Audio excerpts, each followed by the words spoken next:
Assalamualaikum warahmatullahi wabarakatuh. Innal hamdalillah nahmaduhu wa nasta'inuhu wa nastaghfiruh wa na'udzu billahi min syururi anfusina wa min sayyiati a'malina. Man yahdihillahu fala mudhillalah wa man yudlil fala hadiyalah. Ashhadu an la ilaha illallah wahdahu la syarikalah wa ashhadu anna Muhammadan abduhu wa rasuluh. Ya ayyuhalladzina amanu taqullaha haqqa tuqatih wa la tamutunna illa wa antum muslimun. Ya ayyuhan nasu taqu rabbakum alladzi khalaqakum min nafsin wahidah wa khalaqa minha zawjaha wa batha minhuma rijalan katsiran wa nisaa'a wattaqullaha alladzi tasaaluna bihi wal arham innallaha kana 'alaikum raqiba. Ya ayyuhalladzina amanu taqullaha wa qulu qawlan sadida yuslih lakum a'malakum wa yaghfir lakum dhunubakum wa man yuti'illaha wa rasulahu faqad faza fawzan 'azima. Amma ba'd, fa inna asdaqal hadithi kitabullah wa khairal hadi hadi Muhammadin sallallahu alaihi wasallam wa syarrul umuri muhdatsatuha wa kullu muhdatsatin bid'ah wa kulla bid'atin dhalalah wa kulla dhalalatin finnar. Ma'asal muslimin, ikhwani fillah wa akhwati, bapak-bapak, ibu-ibu, saudara-saudariku rahimani wa rahimakumullah. Alhamdulillah, segala puji bagi Allah Subhanahu wa taala yang mempertemukan kita kembali dalam kajian tafsir wa bayan li a'dzam surah fil Quran atau tafsir surat Al-Fatihah oleh Fadilatul Syekh Muhammad bin Jamil Zainu rahimallahu ta'ala. Semoga Allah subhanahu wa ta'ala senantiasa menambahkan kepada kita ilmu yang bermanfaat dan al-amal as-saleh. Kita sampai halaman 62 poin keempat yang masih berkaitan dengan firman Allah ghairil maghdubi alaihim, dan bukan jalan orang-orang yang dimurkai, yaitu orang-orang Yahudi yang salah satu kelakuan kebiasaan mereka mentahrif, menyelewengkan ayat-ayat Allah dari makna yang sebenarnya. Di antara contohnya at-tahrif yang dilakukan oleh sebagian kaum muslimin. Kata Syekh poin yang keempat, wa min hadza at-tahrif ma sami'tuhu min ahadil khutaba yaumal jum'ati. Di antara contoh at-tahrif, menyelewengkan dalil ayat atau hadis dari makna yang sebenarnya, adalah apa yang aku pernah dengar, kata penulis, dari salah satu khatib Jumat. Ketika khutbah Jumat, dia berkata, ja'a rajulun a'ma ila Rasulullah alaihi wasallam. Dia menukil hadis, namun dia potong, namun dia selewengkan. Kata dia, ada seorang yang buta datang kepada Rasulullah SAW wa talaba minhu an yaruddalahu basarahu, dan orang buta itu minta langsung kepada Rasul untuk mengembalikan penglihatannya yang buta. Faraddalahu basarahu, maka Rasul pun mengembalikan penglihatannya. Ini poin yang sangat berbahaya. yaitu ucapan Rasul yang menyembuhkan kebutaannya, Rasul yang mengembalikan penglihatannya. Ya, ini yang akan dibahas oleh penulis. Ini bentuk tahrif karena lafadz hadisnya tidak demikian. Dia comot sesuai dengan apa yang diinginkan oleh hawa nafsunya.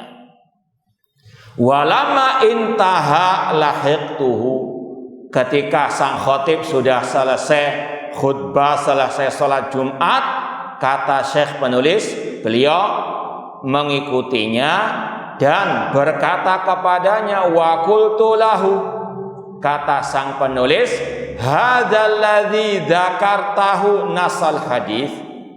Kata Syekh, apakah yang engkau sampaikan di khutbah itu redaksi hadis yang sebenarnya?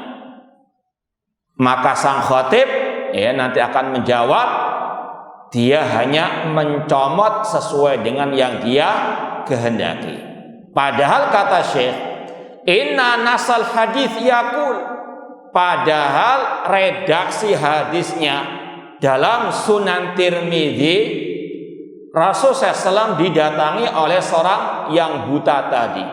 Ja'a a'ma ila Rasul SAW wa qala, ya Rasulullah ud'ullaha an yu'afiyani.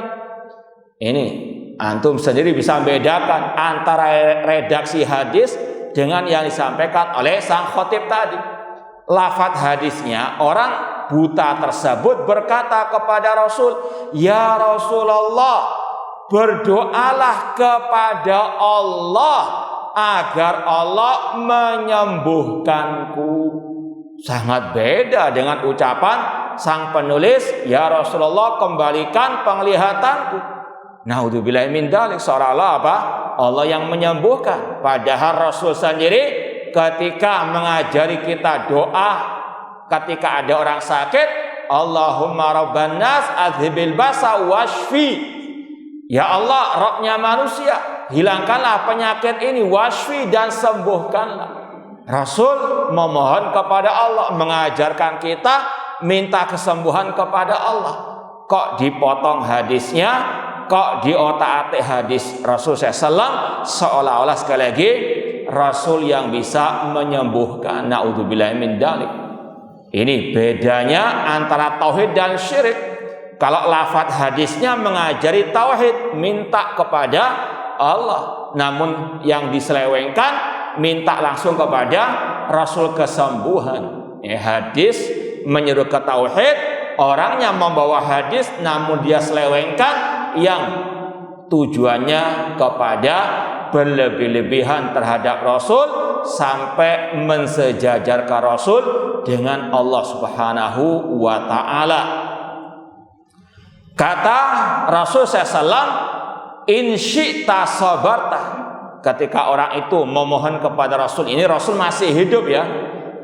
Adapun setelah Rasul meninggal dunia, tidak ada sahabat yang minta-minta ataupun tawasul kepada Rasul sallallahu alaihi wasallam. Ini Rasul masih hidup. Orang itu meminta, ya Rasulullah, berdoalah kepada Allah agar menyembuhkan diriku. Rasul pun menjawab, in syi'ta sabarta. Kalau engkau mau, engkau bersabar. Wa in syi'ta da'autu. Jika engkau mau, aku doakan. Jika engkau bersabar, mungkin pahalanya sangat amat luar biasa. Tapi kalau engkau mau, aku doakan agar Allah menyembuhkanmu. Faqala bal ud'uhu. Orang itu tetap memohon kepada Rasul agar berdoa kepada Allah. Beda.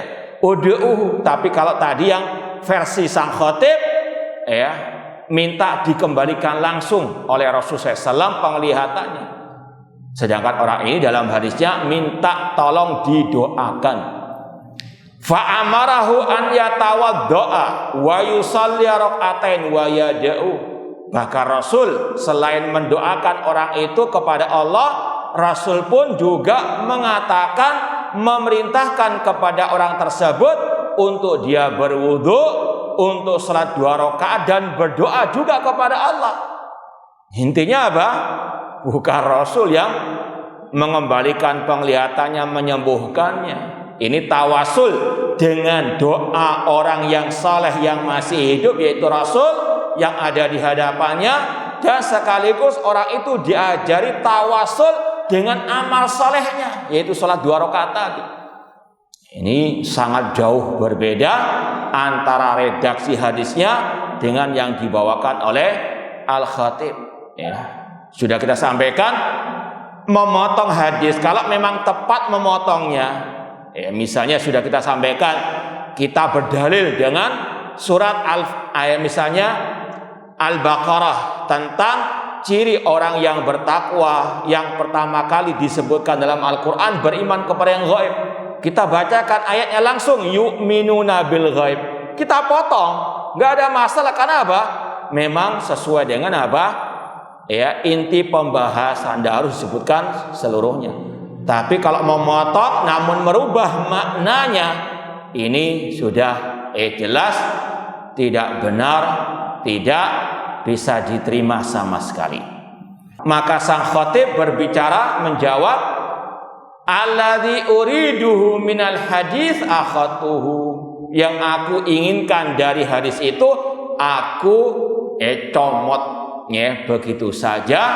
Fakultulahu, kata Syekh, kata penulis kepada sang khatib, hadza tadlisun, ini adalah penipuan.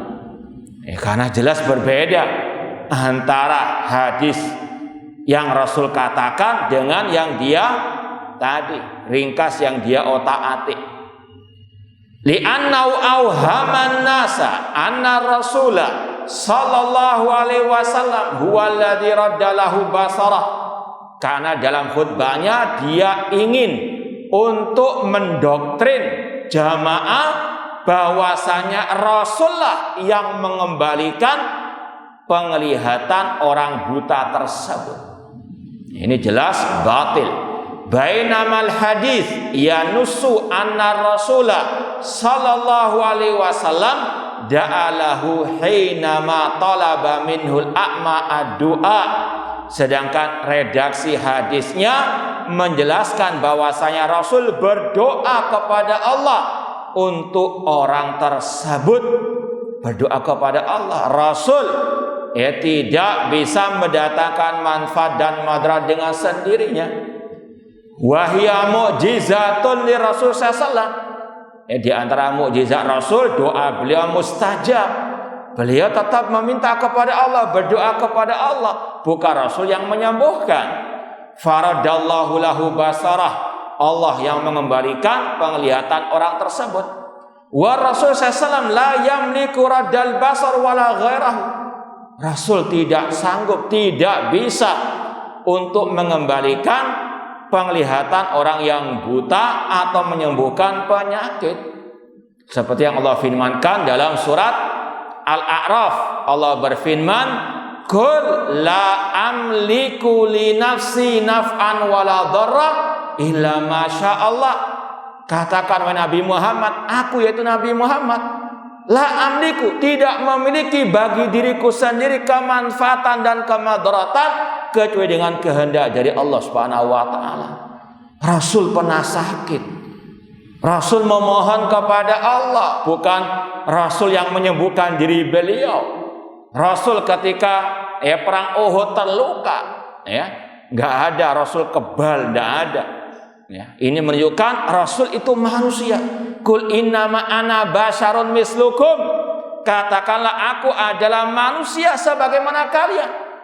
Rasul juga makan minum, Rasul juga menikahi perempuan, Rasul juga tertimpa sakit. Rasul bukan Rabbul Alamin, Rasul bukan sesembahan ataupun bagian dari sifat Allah. Karena memang ada di antara kelompok kaum muslimin yang meyakini bahwasanya Rasul itu bukan manusia. Ada cerita dari para ulama, ada seorang tokoh agama mengatakan Rasul itu bukan manusia, namun cahaya Allah, bagian dari sifat Allah. Ini sama-sama tokoh agamanya. Yang satu berlebih-lebihan kepada Rasul sampai tidak mempercayai Rasul itu manusia. Padahal ayatnya jelas tadi. Cuma tadi ada tahrif dalam pemikirannya. Kalau ketika disampaikan, loh kan jelas ayatnya. Qul innama ana basarun mislukum. Jelas ayatnya. Aku kata Rasul manusia sebagaimana kalian. Ditakwil. Ini namanya orang yang ahlul kalam, suka bersilat lidah, bisa saja ngeles, bisa saja nyari takwilnya. Dia katakan Rasul itu manusia, ya, dalam artian menjelma menjadi manusia. Dalam rangka agar apa? Bisa diterima dakwah beliau di tengah manusia. Itulah udzubillah min dzalik. Ayatnya padahal jelas. Qul innama ana basarun mislukum. Cuma kalau sudah ada pemikiran tahrif tadi, bisa ya diselewengkan ayat tersebut. Padahal jelas sekali lagi, qul innama ana basarun mislukum. Ditakwil, ditahrif. Oh, maksudnya Rasul menjelma menjadi manusia. Padahal beliau itu cahaya Allah, beliau itu salah satu bagian dari sifat Allah. Maka kata para ulama, orang seperti ini nggak bisa pakai dalil ayat atau hadis, karena ayat hadis apa diselewengkan, dibantah dengan logika yang sehat, akal yang sehat. Kata ulama ahli sunnah, ya sudah, kalau engkau punya pemikiran seperti itu, ana tanya kepada antum, Rasul sekarang ada atau sudah mati? Orang itu mengatakan ya sudah tidak ada, sudah meninggal. Berarti kalau dikatakan Rasul itu bagian dari Allah, berarti ada dari bagian Allah yang maslul. Kalau bahasa kita lumpuh, karena bagiannya apa sudah nggak bisa berfungsi.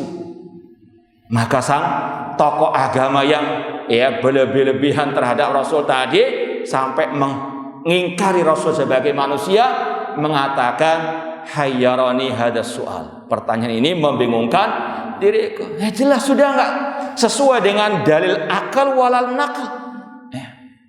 Sepakat semuanya mengatakan apa? Rasul manusia.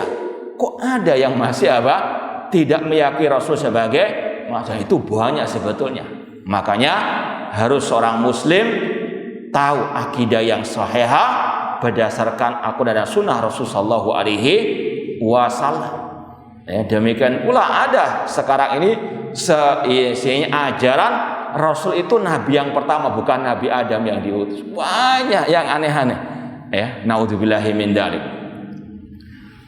Intinya sekali lagi, hati-hati dengan at-tahrif, penyelewengan ayat atau hadis dari makna yang sebenarnya.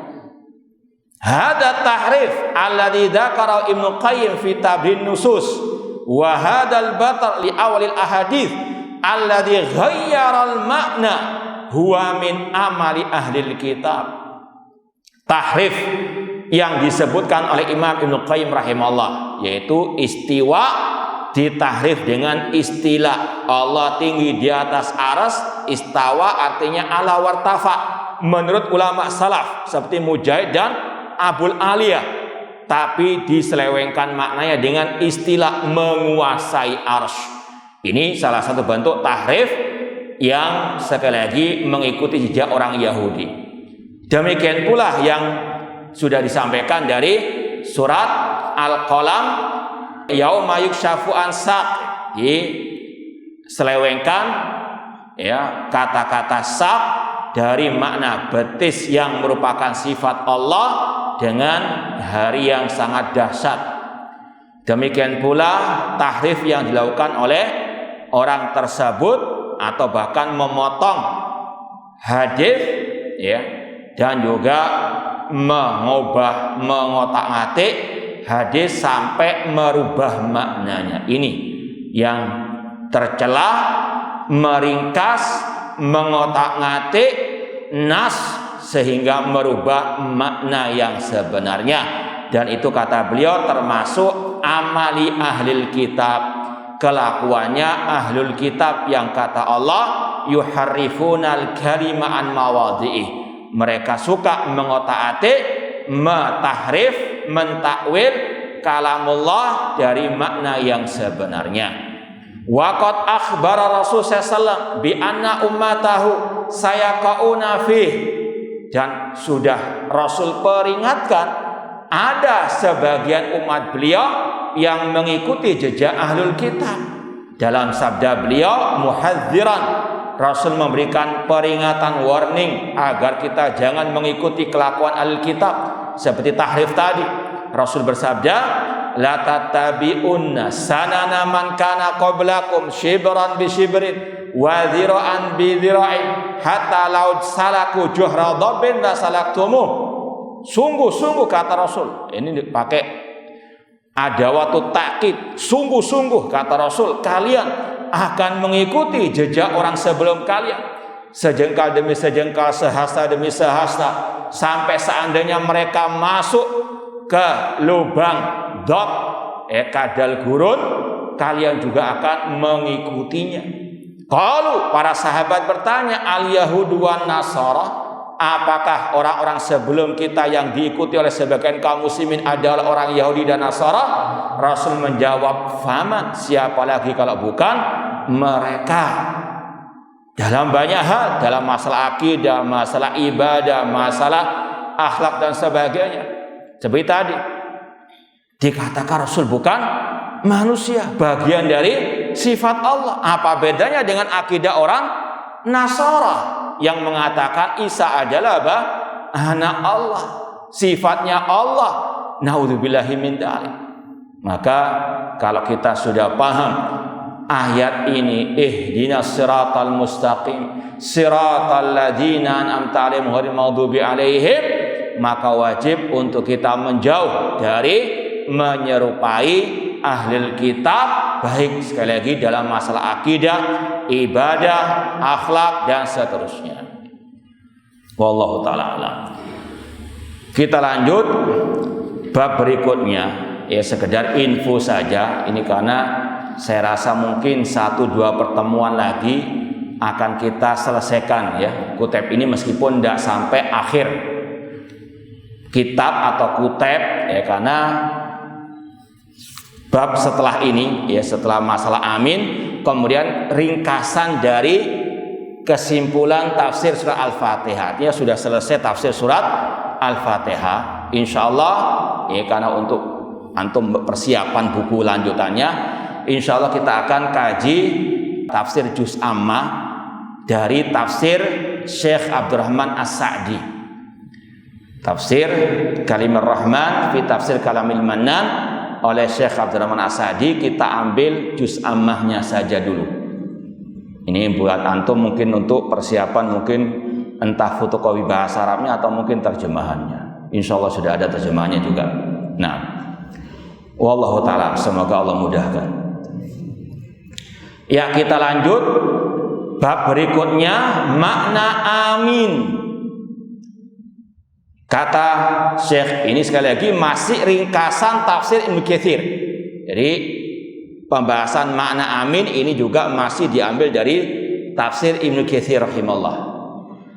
Dikatakan di sini yustahabbu liman yaqra al-Fatihah an yaqula ba'daha amin. Disunnahkan, dianjurkan bagi yang selesai membaca Al-Fatihah untuk dia membaca amin. Wa maknaha Allahumma stajib. Yang makna amin itu adalah ya Allah kabulkanlah doaku. Karena di akhir Al-Fatihah itu adalah doa ihdinas siratal mustaqim. Ya Allah, tunjukkanlah kami ke jalan yang lurus. Disunahkan bagi yang membacanya untuk membaca amin setelahnya, entah waktu sholat atau selainnya. Ya, mungkin antum ngajari anak surat Al-Fatihah, tidak apa-apa, antum akhir dengan waladhdallin amin. Ya, kata beliau wasahih annahu yustahabbu dzalik liman huwa kharijus shalah, dan itu juga dianjurkan di luar salat. Wa yata'akkad fi haqqil musalli sawa'an kana munfaridan au imaman au ma'muman wa fi jami ahwalis shalah, dan lebih ditekankan lagi pada orang yang sedang salat, entah salat wajib, salat mustahab, yang sunnah, entah dia salat sendirian atau sebagai imam atau sebagai makmum, dan dalam segala keadaan salat dianjurkan, ditekankan untuk membaca amin, ya, setelah tadi waladhdallin. Artinya tadi Allahumma stajib, ya Allah kabulkanlah doaku. Ya, kalau dalam segi bahasa nahwunya atau bahasa Arabnya namanya ismul fi'li. Ismul fi'li, isim kata benda tapi bermakna fi'il, kata kerja atau kata permintaan kepada Allah Subhanahu wa taala, ismul fi'li. Kemudian disampaikan di sini dalil-dalil tentang dianjurkannya membaca amin terutama ketika salat. Di antaranya dari Abi Hurairah radhiyallahu anhu, anna Rasulullah SAW qala, Rasul SAW bersabda, idza ammanal imam fa'aminu, apabila imam mengucapkan amin, maka ucapkan juga amin. Jadi yang membaca amin bukan hanya makmum, imam juga membaca amin. Ya, idza ammanal imam, kata Rasul, apabila imam membaca amin, maka aminkan juga. Fa innahu man wafaqa ta'minuhu ta'minal malaikati ghufira lahu ma taqaddama min dambi. Karena barang siapa yang ucapan aminnya itu sesuai sama ataupun bersamaan dengan takminnya, aminnya malaikat, maka diampuni dosanya yang telah lalu. Semoga Allah mengampuni semua dosa kita. Ini keutamaan orang yang membaca amin. Saya ulangi lagi hadisnya, apabila imam mengucapkan amin, maka wahai para makmum, ucapkan juga amin. Karena barang siapa yang aminnya itu bersamaan dengan aminnya para malaikat, maka diampuni dosanya yang telah lalu. Hadis riwayat Bukhari dan Muslim. Hadis yang kedua dalam Sahih Muslim, anna Rasulullah SAW qala, Rasul SAW bersabda, idza qala ahadukum fis salati amin wal malaikatu fis samai amin fawafaqat ihdahumal ukhra ghufira lahum ma taqaddama min dambi. Apabila salah seorang di antara kalian salat kemudian mengucapkan amin dan malaikat di atas langit juga mengatakan amin, dan amin kalian bersamaan dengan aminnya malaikat, diampuni dosanya yang telah lalu. Ini dalil orang yang sholat setelah membaca waladhdallin untuk dia membaca amin, entah imam atau makmum, entah dia sholat sendirian, entah tadi yang wajib maupun yang mustahab. Kemudian dibawakan dalil berikutnya, cuma tidak sahih. Kata Syekh Muqbil bin Hadi Al-Wadi'i, ada riwayat, kita baca saja sekali lagi, tidak sahih untuk kasih keterangan. Nomor 3 itu hadisnya tidak sahih, dan sudah kita sering sampaikan, terkadang ulama membawakan dalil yang tidak sahih setelah yang sahih, hanya sekedar sampingan, ya. Yang inti adalah yang sahih tadi. Dari Anas radhiyallahu anhu, qala Rasulullah SAW bersabda, utitu amin, aku diberikan amin, fis shalah, ketika salat, wa inda doa, dan ketika doa, lam yu'ta ahadun qabli, yang tidak diberikan kepada seorang pun sebelumku, illa an yakuna Musa, kecuali Nabi Musa. Karena Musa yad'u wa Harun amin, dahulu Nabi Musa berdoa dan Nabi Harun yang mengaminkan. Fakhtimu doa bi amin, maka tutuplah doa kalian dengan amin. Fa innallaha yastajibu lakum, karena Allah akan mengabulkan doa kalian. Disebutkan di sini zakarahu Ibnu Katsir wa dha'afahu al-Wadi'i. Hadis ini disampaikan oleh Imam Ibnu Katsir dalam tafsirnya, cuma dilemahkan oleh Asy-Syaikh ahli hadis negeri Yaman, Syekh Muqbil bin Hadi Al-Wadi'i rahimallahu taala. Poin yang keempat, wa min huna naza'a ba'duhum fid dilalah bi hadhil ayatil karimah wa hiya qaulullah taala. Di antara kisah Nabi Musa, Nabi Harun yang berkaitan dengan doa mereka dan aminnya mereka, yaitu dalam surat Yunus ayat 88 sampai 89. Wa qala Musa rabbana innaka ataita fir'auna wa mala'ahu zinatan wa amwalan fil hayati dunya. Nabi Musa berkata, wahai Rabb kami, sesungguhnya engkau telah memberikan kepada Fir'aun dan para pemuka-pemuka mereka Bani Israel perhiasan dan harta yang banyak di dunia ini.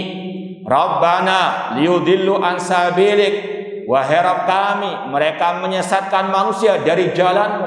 Rabbana tmis ala amwalihim washdud ala qulubihim, wahai Rabb kami, binasakanlah, hancurkanlah harta benda mereka dan tutupi hati mereka. Fala yu'minu, sehingga mereka tidak beriman, hatta yarawul adzabal alim, hingga mereka melihat, merasakan azab yang pedih. Ini doanya Nabi Musa untuk Allah membinasakan Fir'aun dan para pemuka mereka. Qala qad ujibat da'watukuma, Allah menjawab, Allah mengatakan telah dikabulkan doa kalian berdua. Ini yang intinya kata-kata da'watukuma, doa kalian berdua. Pada redaksi ayatnya yang berdoa siapa? Nabi Musa, tapi Allah mengatakan doa kalian berdua. Ini inti pembahasannya, yaitu Nabi Musa yang berdoa, Nabi Harun yang mengaminkan. Maka disampaikan oleh Allah, inilah doa kalian berdua. Fastaqima, maka hendaklah kalian tetap istiqomah, lurus di atas agama Allah.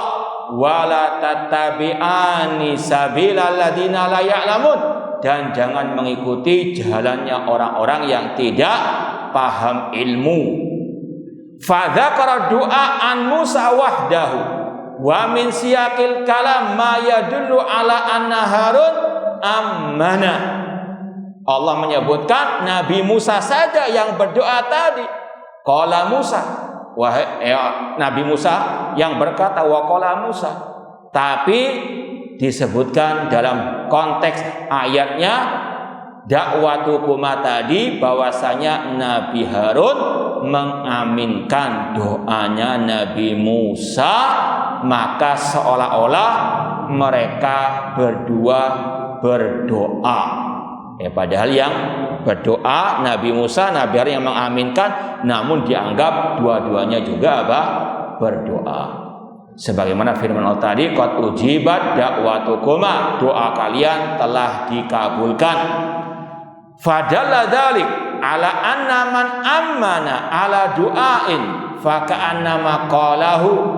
Ini menunjukkan bahwasanya orang yang mengaminkan itu seolah-olah dia juga berdoa.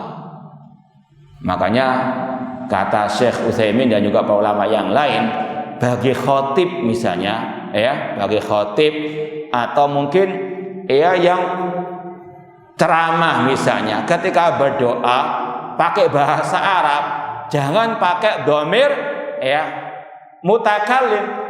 Misalnya sang khotib mengatakan, ya Allah berikan kepadaku rezeki. Jamaahnya bagaimana? Maka ya yang benar Allahumma rzuqna, ya Allah berikan kami, bukan pakai apa? Dhamir mutakallim atau saya. Ya, karena sekali lagi karena mencakup yang mengaminkan juga.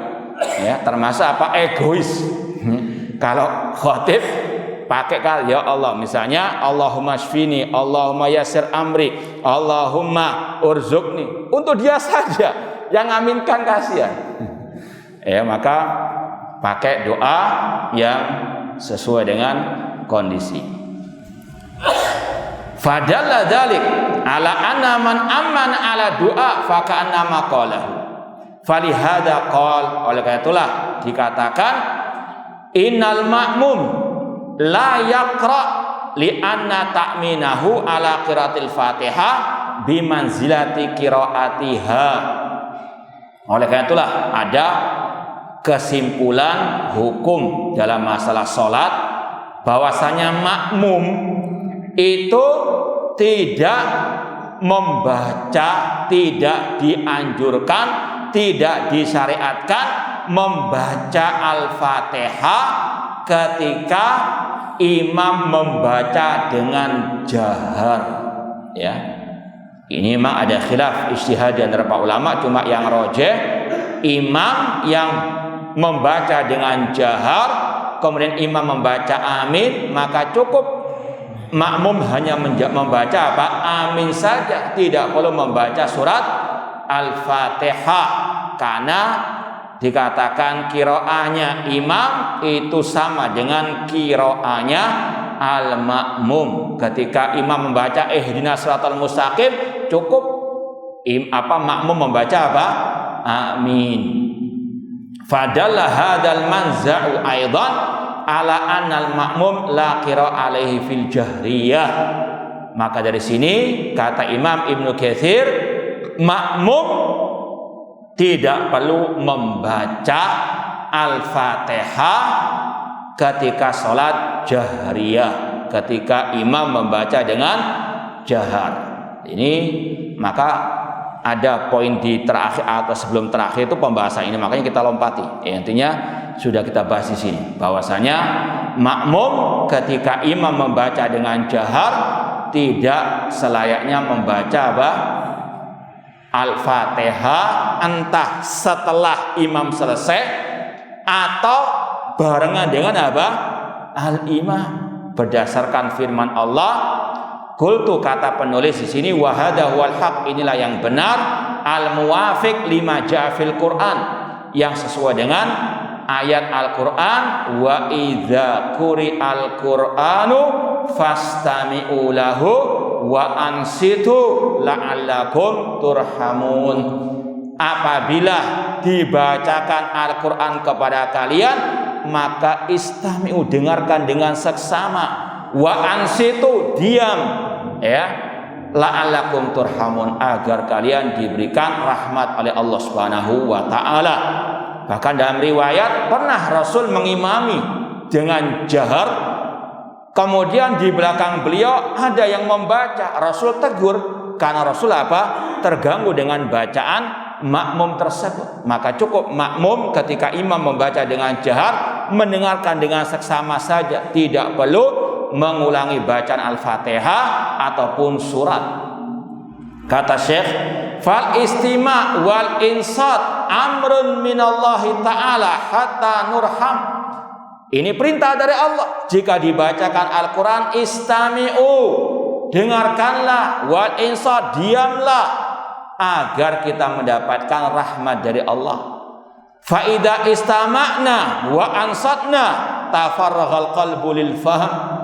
Kalau kita mendengar dengan seksama, maka akan ada pemahaman. Dan ini salah satu tujuan kita belajar tafsir Al-Fatihah, kemudian lanjut tafsir Juz Ammah, untuk kita bisa lebih khusyuk dalam sholat.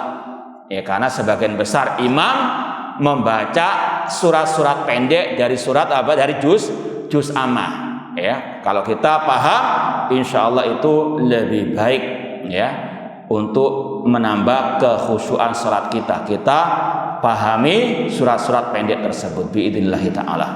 Kata beliau, apabila kita mendengarkan dengan seksama, kita diam, maka kita akan bisa memahami ayat-ayat yang dibaca oleh imam tersebut.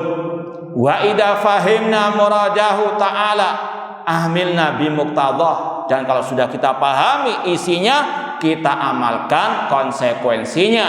Fayarhamunallah, maka Allah akan merahmati kita. Jazaa'a ma amilna bima fahimna, sebagai balasan atas apa yang kita amalkan berdasarkan yang sudah kita pahami dari ayat-ayat tersebut. Semoga Allah merahmati kita fid dunya wal akhirah. Amma idza qara'al imamu jahran wa nahnu qara'na mahu fala nastati fi anin wahidin fahma ma naqra wa fahma ma nasma'. Namun apabila kita membaca juga surat Al-Fatihah, ketika imam membaca Al-Fatihah, maka kita nggak mungkin bisa menjamakan antara mendengarkan suara imam, bacaan imam dengan apa yang kita baca. Namanya apa? Kita ikuti, nggak mungkin kita bisa memahami yang dikatakan dibaca oleh imam. Wa idalam yahsul al-faham la yahsul al-amal. Jika tidak ada pemahaman, tidak mungkin bisa kita mengamalkannya. Wa idalam yahsul al-amal fala nurham. Jika tidak diamalkan karena tidak dipahami, bagaimana mungkin kita akan mendapatkan rahmat Allah Subhanahu wa taala. Wa kadzalika fa inna muwafiqun li amri Rasul sallallahu alaihi wasallam. Ini dalil tarjih, dalil merojihkan pendapat tadi. Tidak selayaknya makmum membaca Al-Fatihah ketika salat jahriyah berdasarkan ayat tadi, wa idza qira'al Qur'an fastami'u lahu wa ansitu la'allakum turhamun, dan juga berdasarkan sabda Rasul, innama ju'ilal imam liyu'tamma bih. Imam itu diangkat untuk diikuti. Fa idza kabbara fakabbiru. Jika dia bertakbir, ikutilah takbirnya. Wa idza qara'a fa ansitu. Jika imam membaca dengan jahar, maka dengarkan, diamlah. Ini yang jadi dalil pendapat tadi, yang rajih, yang benar, yang tepat. Cukup makmum mendengar bacaan imam yang jahar tadi. Adapun imam kalau tidak jahar, dia wajib membaca. Hada fi salatil jahriyah, ini pada waktu salat jahriyah. Amma fi salatis sirriyah fatajib qiraatul Fatihah wara'al imam. Adapun kalau imamnya enggak membaca dengan jahar, seperti salat duhur, salat asar, maka wajib bagi makmum membaca surat Al-Fatihah. Karena Rasul bersabda, la sholata liman lam yaqra bi Fatihatil kitab. Tidak sah salat bagi yang tidak membaca surat Al-Fatihah. Ini yang waktu lalu pernah kita ditanya di majelis ini setelah kajian, ya Ustaz, bagaimana dengan sabda Rasul la sholata liman lam yaqra bi Fatihatil kitab?